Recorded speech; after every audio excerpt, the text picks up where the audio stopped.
ஒருத்தன் ஒரு கடி சொல்லுன்னு சொன்னானா, அதுக்கு அவன் கடிச்சு வச்சுட்டானா.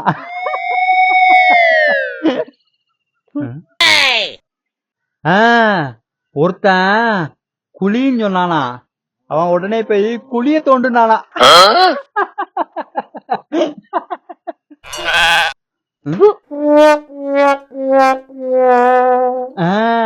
ஒருத்தன் மதிங்கிற ஒரு பையனை டேய் மதி அப்படின்னு கூப்பிட்டானா, அதுக்கு அவன் வணக்கம் சார் அப்படின்னு மதிச்சிட்டு போனானா.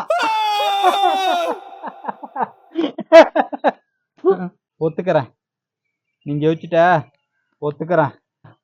நீ என்ன சிரிக்கவை பாப்போம். நீ என்ன சொன்னாலும் சிரிக்க மாட்டேன்ல.